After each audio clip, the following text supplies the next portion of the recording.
Hello students, हम लोग प्रश्नावली 8C पे हैं और यहाँ कुछ बहुविकल्पीय प्रश्नों को हम लोग देखने वाले हैं। क्या रहा है, प्रत्येक प्रश्न के 4 उत्तर दिए हैं, सही उत्तर छांटिए। चलिए क्वेश्चन नंबर 1 से देखिए। कह रहा है सरल रेखा y equal to x plus 1 का x बराबर 2 तथा x बराबर 3 के बीच का भाग x अक्ष के परितः घुमाया जाता है। परिक्रमण से बने पिंड का वक्र पृष्ठ है। इसमें से कौन सा वक्र पृष्ठ होगा परिक्रमण से बने पिंड का? चलिए इसका हम लोग पहले फिगर बना लेते हैं। ये आपका एक्स एक्सिस हो गया, यहां पर हम लोग ले लेते हैं वाई एक्सिस। ठीक है, ध्यान से देखिएगा। एक्स यहां लिख देते हैं एक्स डैश, वाई और यहाँ वाई डैश। अच्छा, अगर हम लोग इसकी बात करें सरल रेखा की, तो अगर आप x का 0 रखेंगे तो y का 1 आ जाएगा, तो 0 1 कहीं इधर हो जाएगा। और अगर आप y का 0 रखें तो x का -1 हो जाएगा, तो वह बिंदु इधर हो जाएगा। तो इन दोनों से होकर जाने वाली रेखा आप खींचोगे तो कैसे होगा जी? ये वाली रेखा हो जाएगी, कुछ इस तरह से ये रेखा हो जाएगी। ठीक है, समझिए इसको। ये आपका रेखा हो गया। ठीक है, ये किसका हो गया? y इक्वल टू में x प्लस 1 के लिए। ठीक है, अब देखिए यहाँ पे ये पॉइंट आप चाहो तो लिख सकते हो -1, 0 और ये 0, 1। अच्छा, जब इस रेखा का परिक्रमण x अक्ष के अनुरूप कराएंगे, यानी कि इसको रिवॉल्व करा देना है। ठीक है, तो जब रिवॉल्व कराएंगे, समझिए इसको जब ऐसे घुमाएंगे गोल, तो यहाँ पे एक शंकु का निर्माण होगा। शंकु का निर्माण होगा ना, और फिर इसमें क्या रहा कि x बराबर 2 तथा 3 के बीच जो परितः घुमाने पे क्षेत्र होगा उसका हमें क्षेत्रफल निकालना है। तो हम लोग एक काम करते हैं, पहले x बराबर 2 और x बराबर 3 के लिए यहाँ से रेखा ले लेते हैं। ये x बराबर 2 के लिए हो गया। ठीक है, ये x बराबर 2 के लिए और ये आपका x बराबर 3 के लिए। समझिए थोड़ा क्वेश्चन को, फिर आपको क्लियर हो जाएगा।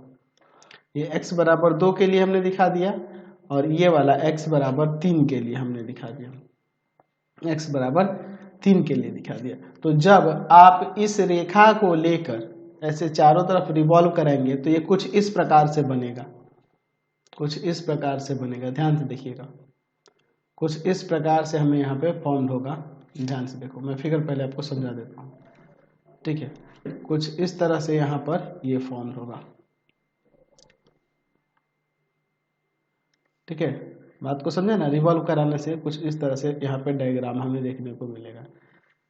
बात को समझे? इस रेखा को x अक्ष के अनुरूप घुमाएंगे तो इस तरह से शंकु बनेगा। और ये वाला भाग जो देख रहे हैं, जिसका हमें क्षेत्रफल निकालना है, ये वाला भाग क्या है? शंकु का छिन्नक है। तो शंकु के छिन्नक का अगर आपको क्षेत्रफल निकालना होगा, ठीक है, तो क्या करेंगे? तो देखिए, शंकु के छिन्नक के क्षेत्रफल के लिए, वक्र पृष्ठीय क्षेत्रफल के लिए हम लोग जानते हैं शंकु के छिन्नक का, मैं आपको पहले फॉर्मूला लिख देता हूं, छिन्नक का वक्र पृष्ठीय क्षेत्रफल। वक्र पृष्ठ क्षेत्रफल क्या होता है? तो पाई r1 plus r2 into L. अब एल क्या है? इसकी तिर्यक ऊंचाई यहां से यहां तक है।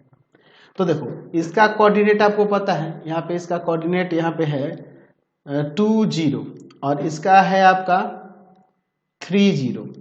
ठीक है, 2 0 और 3 0 है। ठीक है, और देखो ये जो रेखा है y इक्वल टू क्या है? x प्लस 1 है। तो यहाँ अगर x का वैल्यू इसमें 2 रखते हैं तो y का 3 आ जाएगा, y का 3 आ जाएगा। तो यहाँ आप लिख सकते हैं इसका कोऑर्डिनेट हो जाएगा, x का 2 रखने पर y का 3 आया। अच्छा, इसका कोऑर्डिनेट क्या हो जाएगा? यहाँ पे अगर आप देखेंगे तो इसका कोऑर्डिनेट हो जाएगा, अगर आप x का 3 रखते हैं तो y का 4 हो जाएगा। 3 रखने से 4 हो जाएगा। अब देखिए इसके बाद यहाँ पर 3 रखने से 4 हो जाएगा। अब इसके बाद थोड़ा सा ध्यान से देखिए, तो यहाँ से आप देखें तो ये वाली त्रिज्या जो होगी, इसमें जो त्रिज्या होगी इसकी, ये वाली ऊपर वाला जो हिस्सा ये वृत्ताकार देख रहे हैं, इसकी त्रिज्या यहाँ से कितनी होगी? तो x का 2, y का यहाँ क्या है? 3 है, और यहाँ पर ये क्या हो जाएगा? 4 हो जाएगा। तो हमें त्रिज्याएं पता होगी, बट तिर्यक ऊंचाई हमें पता नहीं है। अच्छा, ये वाली ऊंचाई यहाँ से यहाँ तक हमें पता है 1 इकाई होगी। देखो यहाँ 2 0 है, यहाँ 3 0 है, तो ये 1 इकाई हो जाएगी। तो अब इसके लिए अब आप एक काम कर सकते हैं, इस फॉर्मूले के अकॉर्डिंग आप L निकालने के लिए फॉर्मूला जानते हैं। L इक्वल टू होता है √h² plus r1 minus r2 या r2 माइनस r1 का स्क्वायर। ठीक है, ये होता है। तो इसलिए अब यहाँ पे लिख सकते हैं पाई इंटू में r1 plus r2 into L की जगह पे हो जाएगा h² प्लस का r2 माइनस r1 का स्क्वायर। तो देखिए इसमें r1 को हम लोग सपोज कर लेंगे ये 3, r2 को सपोज कर लेंगे यहाँ पे 4 अच्छा, और यहाँ पर L जो होगा L निकाल लेंगे। अब H कितना है, H1 है, H आपका 1 है, ठीक है। तो इसमें अब रख देते हैं पाई 3 + 4 इंटू में रूट अंडर एच स्क्वायर यानी 1 का स्क्वायर और प्लस R2 - I1 यानी 4 - 3 का स्क्वायर।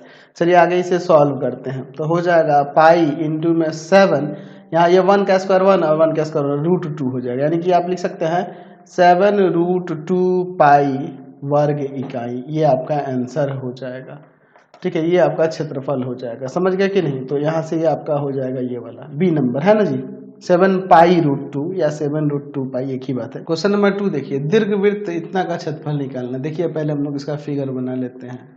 ये हमारा एक्स एक्सिस हो गया, ये आपका वाई एक्सिस हो गया। ध्यान से देखिएगा, एक्स डैश वाई और नीचे यहाँ पर ले लेते हैं वाई डैश। दीर्घवृत्त की बात करें तो ये दीर्घवृत्त कुछ इस तरह से होगा, ठीक है। इसका अगर देखेंगे तो ये मूल बिंदु 0 0 इसका निर्देशांक, ये ए ले लेते हैं, इससे इसका निर्देशांक ए 0 हो जाएगा और ये बी ले लेते हैं, इसका 0 बी हो जाएगा।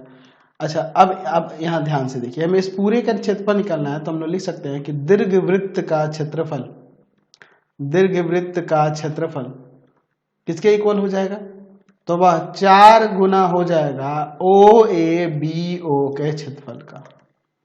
तो सबसे पहले इसके क्षेत्रफल निकालने के लिए हमें y का वैल्यू निकालना होगा। तो y इक्वल टू में यहाँ से क्या होगा, पहले हम लोग ऊपर ही लिख देते हैं, आपका आ जाएगा। ध्यान से देखिए, इसको इधर भेजेंगे, फिर एलसीएम लेंगे, बी स्क्वायर जगह तो आ जाएगा b/a√a² - x², ठीक है, कोई दिक्कत नहीं है। तो हो जाएगा यहाँ पर 4 इंटू इंटीग्रेशन 0 to a तक जाएंगे लिमिट लेकर, और यहाँ b/a बाहर कॉन्स्टेंट इधर कर देते हैं और √a² - का x² with respect to x। अब इसका कर देते हैं हम लोग यहाँ पर इंटीग्रेशन। चलिए देखिए, 4b/a यहाँ हो जाएगा इसका integration x/2 √a² - x² plus a²/2 sine inverse x/में a और लिमिट है 0 to a।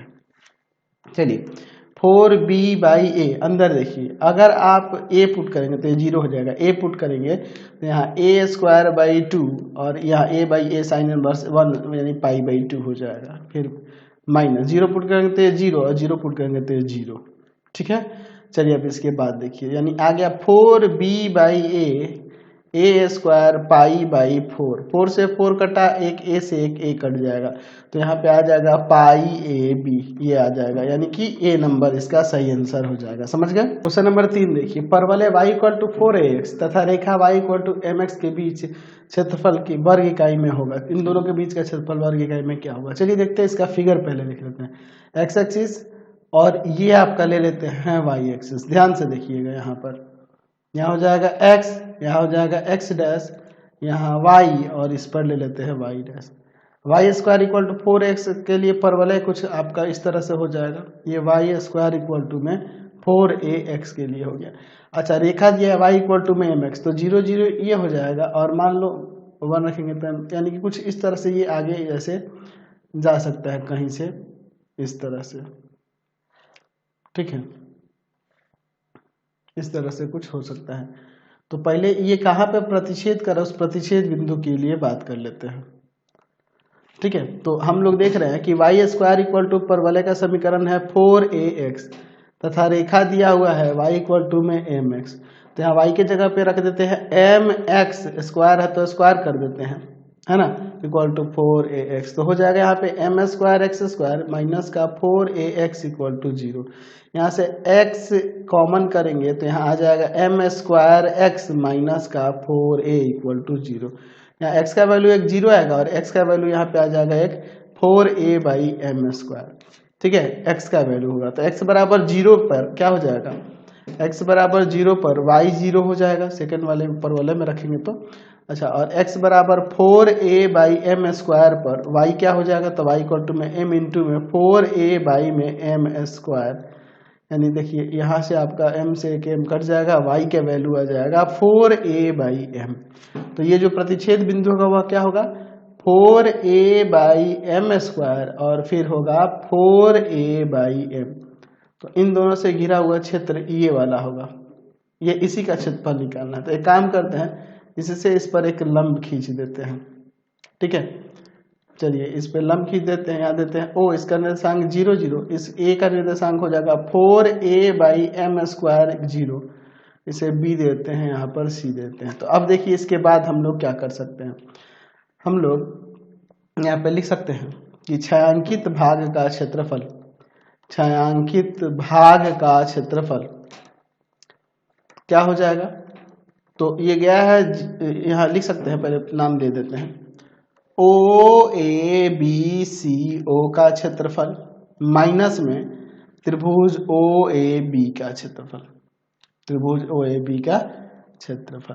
तो देखिए ये वाला चीज जो गया है यह 0 से कहाँ तक, 4a/m² तक गया है, और यहाँ ये जो इस कर्व से बना है ये किससे बना हुआ है, तो y² = 4ax से बना हुआ है, इसी से ना बना हुआ है जी।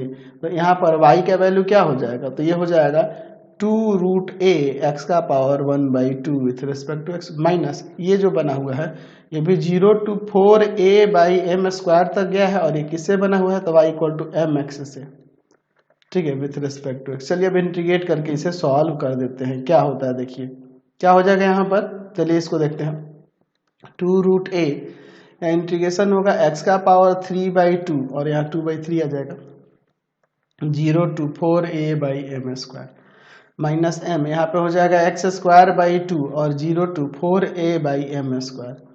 चलिए इसको बाहर निकाल लेते हैं कॉन्स्टेंट को, 4/3√a और यहाँ पे x⁻3/2, यहाँ 0 to 4a/m² माइनस m/2 अंदर हो जाएगा x² और यहाँ 0 to 4a/m²। चलिए अब इसको रखते हैं इसमें, तो देखिए 4a/3√a है ना, 4√a/3 और यहाँ हो जाएगा आपका 4a/m² का पावर 3/2, 0 रखेंगे तो 0 आएगा, उसको छोड़ दीजिए, यहाँ हो जाएगा m/2 इंटू में 4a/m² का पावर 2। अब इसके बाद देखिए क्या होता है, चलिए यहाँ पर देखिए 4/3, अच्छा ये हम लोग एक काम करते हैं, √a इंटू में इसे कर देते हैं, देखिए क्या करेंगे, 2√a/m² और पावर में 3/2 है, माइनस m/2 इंटू में यहाँ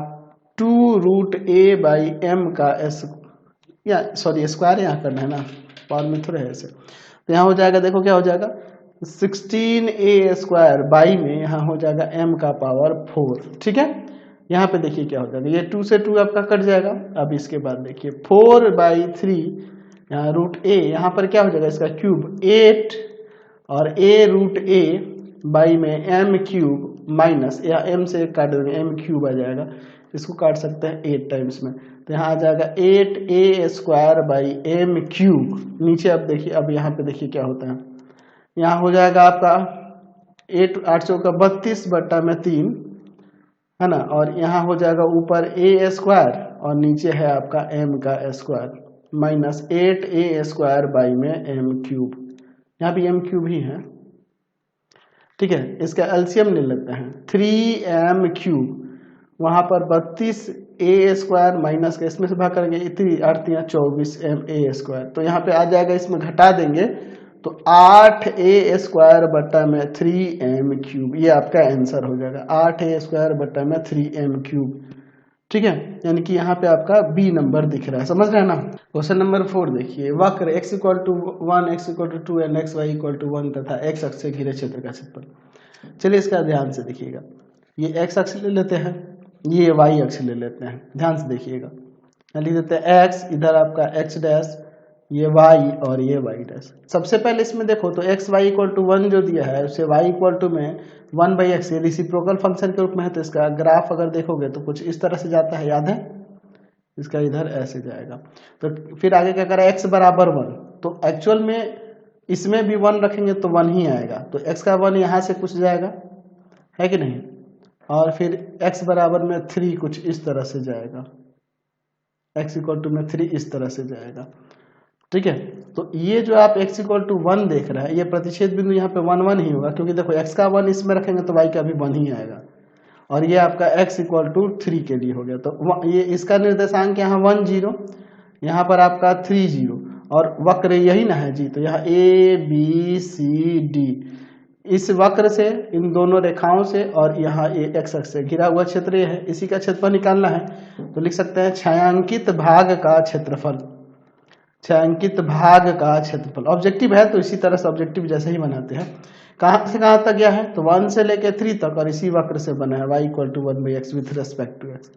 तो इसका होता है log x 1 से 3, log 3 माइनस का log 1, यानी कि log 3 ही हो जाएगा, यानी इसका बी नंबर सही आंसर होगा। समझ गए। क्वेश्चन नंबर 5 देखिए, वक्रों y² = 4x तथा y = 2x के मध्य क्षेत्र का क्षेत्रफल ज्ञात कीजिए। ध्यान से देखिएगा, यहाँ पे हम लोग ले लेते हैं x एक्सिस और ये ले लेते हैं y एक्सिस। चलिए इसका पहले ग्राफ देख लेते हैं, x डैश y और यहाँ पर y डैश। तो जो अगर y² = 4x की बात करें तो उसका परवलय कुछ इस तरह से होगा, ये y² = 4x का है, ठीक है। और y = 2x का ग्राफ बात करें तो वो कुछ इस तरह से जाएगा, यहाँ से ऐसे जाएगा, ठीक है, कुछ इस तरह से जाएगा, समझ रहे हैं ना। तो ये आपका ग्राफ हो गया किसका, y = 2x का। तो पहले तो प्रतिच्छेद कहाँ पे कर रही है पहले पता करना होगा। तो हमारे पास वक्र दिया हुआ है परवलय का, y² = 4x समीकरण है, और दूसरा रेखा का समीकरण दिया है y = 2x। तो अगर आप देखो इसमें y का वैल्यू 2x रखते हैं तो यहाँ 2x का स्क्वायर = 4x हो जाएगा, यानी इधर 4x² = 4x, x 4 से 4 कट जाएगा, x² = x² minus x = 0, x common करेंगे x - 1 बचेगा, यानी यहाँ से x का वैल्यू 0 और एक 1 आ जाएगा, ठीक है। तो अब अगर आप x का वैल्यू 0 रखते हैं तो y का भी 0 हो जाएगा, और x का वैल्यू 1 रखते हैं तो y का इसमें रखेंगे तो 2 हो जाएगा, ठीक है। तो ये 0 0 ये रहा, ठीक है, और ये वाला बिंदु जो हो गया इसका नाम देते हैं a, इसका निर्देशांक हो जाएगा 1,2। चलिए एक काम करते हैं, अब इस बिंदु से इस पर लंब खींच देते हैं, ठीक है, लंब खींचते हैं, इसका निर्देशांक क्या होगा 1,0। हमें इसी छायांकित भाग का क्षेत्रफल निकालना है, तो चलिए इसको लिए देख लेते हैं। अच्छा, इससे y का मान क्या हो जाएगा 2x⁴1/2, इस परवलय से ये ना होगा y का मान, और इसका y का मान 2x दिया ही है, ठीक है। चलिए अब इसका देखते हैं। तो छायांकित भाग का क्षेत्रफल क्या लिख सकते हैं, तो लिख सकते हैं छायांकित भाग का क्षेत्रफल, छायांकित भाग का क्षेत्रफल क्या हो जाएगा, तो OABO का क्षेत्रफल माइनस त्रिभुज OAB का क्षेत्रफल, ठीक है, यानी कि इस पूरे क्षेत्र के क्षेत्रफल में से इस त्रिभुज का क्षेत्रफल घटा देंगे। तो कहाँ से कहाँ तक गया हुआ है, 0 to 1 गया हुआ है, और इस ये जो परवलय बना हुआ है इससे में y का वैल्यू है 2x⁴1/2 with respect to x, minus त्रिभुज की बात करते हैं, ये भी 0 to 1 गया है, या y = 2x से बना हुआ है, ठीक है। अब इसके बाद देखिए यहाँ इंटीग्रेशन करते हैं, 2 यहाँ हो जाएगा x⁴3/2 और 3/2 पलट जाएगा यहाँ 2/3, लिमिट है 0 to 1, माइनस 2 यहाँ पे हो जाएगा x² 2 और यहाँ 0 to 1। अब इसके बाद देखिए ये कांस्टेंट को बाहर कर लेते हैं, हो जाएगा 4/3 x⁴3/2 0 to 1 और माइनस ये 2 से 2 कट जाएगा x² 0 to 1, इसमें रखेंगे 1 तो यहाँ 4/3 आएगा, 0 रखेंगे तो 0, यहाँ पे वही 1 - 0, तो यहाँ 1 ही ना बच जाएगा। चलिए अब इसके बाद देखिए 4/3 - 1, एलसीएम लेके सॉल्व करेंगे 1/3 आ जाएगा, तो 1/3 वर्ग इकाई यहाँ से आंसर हो जाएगा, 1/3 वर्ग इकाई। देखिए ऑप्शन में दिया है जी, बी नंबर इसका सही आंसर है। समझ गए। चलते हैं नेक्स्ट क्वेश्चन पे। क्वेश्चन नंबर 6 देखिए क्या कर, परवलय y² = 4x तथा नाभि लंब जीवा के मध्य के क्षेत्र का क्षेत्रफल ज्ञात कीजिए। ध्यान से देखिएगा, यहाँ पर ये आपका x एक्सिस हो गया, ये आपका y एक्सिस हो गया। चलिए यहाँ पे देखिए हम लोग ले लेते हैं यहाँ पे x, इस पर आपका x डैश हो जाएगा, y और नीचे यहाँ पर y डैश ले लेते हैं। परवलय ये कुछ आपका इस तरह से होगा, ये है आपका y² = 4ax का वैल्यू। अच्छा, यहाँ से अगर आप y का वैल्यू निकालना चाहें तो ये हो जाएगा 2a⁴1/2 या फिर 2√a⁴1 x⁴1/2, ऐसे लिख देते हैं, ये सही रहेगा क्योंकि हमें इसका यूज करना होगा ना आगे। अच्छा, नाभि लंब जीवा जो होता है वह कहाँ से जाता है, इसके नाभि A0 से जाता है, इसका नाभि A0 ही ना होगा जी, तो इसी यहीं से जाता है ये नाभि लंब जीवा। तो यहाँ से यहाँ तक का जो क्षेत्र का क्षेत्रफल निकालना है, यानी कि हमें इस पूरे क्षेत्र का क्षेत्रफल निकालना है। चलिए ये ओ ले लेते हैं, इसका निर्देशांक 0 0, ये ए हो गया और ये यहाँ पर बी हो गया। तो हम लोग इसके क्षेत्रफल में 2 से गुना कर देंगे तो नहीं हो जाएगा, तो हम लोग लिखेंगे यहाँ पे छायांकित भाग का क्षेत्रफल, छायांकित भाग का क्षेत्रफल किसके बराबर हो जाएगा, तो 2 गुना हो जाएगा ओ ए बी ओ का क्षेत्रफल का। ठीक है, चलिए अब इसको देखते हैं हम लोग यहाँ पर। तो हो जाएगा आपका 2 इंटू कहाँ से कहाँ तक, तो हम लोग यहाँ से गए हैं 0 से a तक, 0 से a तक, और ये जो बना है इसी वक्र से बना है, और यहाँ y के वैल्यू है 2√ax का power 1/2 with respect to x। चलिए अब इसके बाद देखते हैं, यहाँ हो जाएगा 4√a, इसका इंटीग्रेशन हो जाएगा x का पावर 3/2, 3/2 नीचे आएगा जो पलट जाएगा 2/3 हो जाएगा।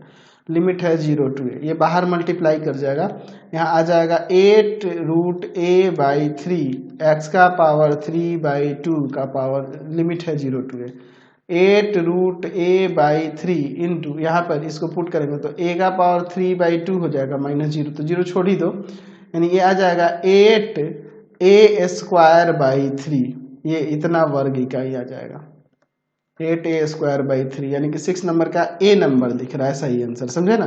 क्वेश्चन नंबर 7 देखिए, प्रथम चतुर्थांश में वृत्त का समीकरण देखो दिया है x² + y² = 4, तो आप इसे चाहो तो x² + y² इक्वल में 2 का स्क्वायर या y इक्वल टू में लिख सकते हैं √2 का स्क्वायर - x²। तो इस वृत्त का समीकरण दिया हुआ है और रेखाएं दी हुई है 0, x = 0 और x = 2 से घिरे क्षेत्र का क्षेत्रफल निकालना है। चलिए ध्यान से देखिए, ये x अक्ष हो गया, ये आपका y अक्ष हो गया, यहाँ पे लिख देते हैं, यहाँ पर x, इधर आपका x डैश, ये y हो गया और नीचे y डैश ले लेते हैं। तो चलिए हम लोग एक यहाँ वृत्त ले लेते हैं जिसकी त्रिज्या 2 इकाई और इसका मूल बिंदु जो है वह, इसका मूल बिंदु जो है अक्ष का, ये इसका केंद्र है। तो ये 0 0 हो जाएगा, वो 0 0। अच्छा, x = 0 यानी y एक्सिस, और फिर क्या कह रहा है x = 2 यानी कि ये वाला, x = 2 यानी कि ये वाला, क्योंकि उसका निर्देशांक 2 0 होगा ना जी, तो x = 2 के लिए ही ना होगा, क्योंकि ये निर्देशांक 2 0 है, त्रिज्या 2 इकाई है इसलिए। तो प्रथम चतुर्थांश में ही ना क्षेत्र बन रहा है, तो OABO का क्षेत्रफल निकालना है, OABO का क्षेत्रफल। तो क्या हो जाएगा ये, तो ये भाई 0 to 2 तक गया है और y का वैल्यू वहाँ पे है √2 का square - x² with respect to x। चलिए अब इसे इंटीग्रेट कर देते हैं और सॉल्व कर देते हैं। क्या हो जाएगा x/2 √2 का स्क्वायर - x², ठीक है, प्लस a²/2 यानी 2 का स्क्वायर/2 साइन इनवर्स x/2, ठीक है, और लिमिट है 0 से 2 रखेंगे तो ये 0 हो जाएगा, 2 रखेंगे यहाँ तो ये देखिए 4/2 यानी 2, और यहाँ 2 रखेंगे तो साइन इनवर्स 1 यानी आ जाएगा आपका π/2, 0 रखेंगे तो ये भी 0 और ये भी 0, ये कट जाएगा, यहाँ से पाई आ जाएगा, पाई वर्ग इकाई यहाँ से आंसर आ जाएगा। तो आपके क्वेश्चन के अकॉर्डिंग आंसर आपका ए नंबर हो जाएगा, समझ गए ना, कोई दिक्कत नहीं है। चलिए क्वेश्चन नंबर 8 देखिए, क्या कह रहा है कि वक्र y² = 4x, y अक्ष तथा रेखा xy = 3 से घिरे क्षेत्र का क्षेत्रफल निकालना। तो थोड़ा ध्यान से देख लीजिएगा, ये x अक्ष हो गया, ये आपका y अक्ष हो गया, ध्यान से देखिए, यहाँ लिख देते हैं x, यहाँ लिख देते हैं x डैश, यहाँ y और ये आपका y डैश। y² = 4x के लिए ग्राफ जो होगा कुछ इस तरह से होगा। अच्छा, उसके बाद देखिए y अक्ष ये रहा और y = 3, तो y = 3 की बात करें तो इधर कहीं होगा y = 3 हुआ ना जी। तो इनसे घिरा हुआ क्षेत्र जो होगा ये y = 3 है ना जी, इसका निर्देशांक यहाँ पे 0,3 हो जाएगा। तो ये वाला क्षेत्र का नाम है क्षेत्रफल निकालना, तो जो y अक्ष के अनुरूप है, ओ मूल बिंदु जिसका 0 0 निर्देशांक, इसे a ले लेते हैं, इसे b ले लेते हैं। तो यहाँ पे लिखते हैं, यहाँ पे हमारे पास वक्र दिया हुआ है, वक्र जो दिया हुआ है y² = 4x, तो चूंकि ये y अक्ष का अनुरूप है तो x का वैल्यू हो जाएगा 1/4y²। तो हम लोग लिख सकते हैं यहाँ पर कि इसका क्षेत्रफल OABO का जो क्षेत्रफल होगा वह कहाँ से कहाँ तक गया है, तो 0 to 3 तक गया है, और वहाँ 1/4y² with respect to y कर देंगे। तो अब इसके बाद देखिए 1/4, इसका इंटीग्रेशन y³ 0 to 3। चलिए अब इसके बाद देखते हैं, तो आ जाएगा 1/4, यहाँ अंदर हो जाएगा आपका 3³ 0 का क्यूब बाई 3, तो ये तो आपका 27/3 9 आ जाएगा, 1/4 गुना में 9 हो जाएगा ना जी, चलिए तो यहाँ पे आ जाएगा 9/4 वर्ग इकाई। ठीक है, तो 8 नंबर का यहाँ पे आपका आंसर हो जाएगा बी नंबर। समझ गए? तो फिलहाल आज की क्लास में इतना ही रहने देते हैं। नेक्स्ट वीडियो में आगे क्वेश्चन देखेंगे। आपको हमारे 3 चैनलों को सब्सक्राइब करना होगा। पहला है path finder classes Chhapra, path finder classes Chhapra. दूसरा है आपके पास भारती भवन रविकांत सर, भारती भवन रविकांत सर, रविकांत सर। और तीसरा चैनल है रविकांत सर के नाम से। तीनों को सब्सक्राइब कर लेंगे। इससे रिलेटेड वीडियो के लिए सीधे डिस्क्रिप्शन में जाएंगे। इससे रिलेटेड नोट्स के लिए गूगल पे जाकर सर्च करेंगे www.ravikantsir.in और यहाँ जाकर आप सभी क्लासेस के नोट्स और उनके पीडीएफ को डाउनलोड कर सकते हैं, पढ़ सकते हैं। इंस्टाग्राम और फेसबुक पे जाके पाथ फाइंडर क्लासेस छपरा को लाइक एंड फॉलो करना नहीं भूलेंगे। Thanks for watching the video. Comment करके जरूर बताया करें कि हमारे चैनल्स के वीडियोज आप सभी को कैसे लगते हैं। Thanks for watching.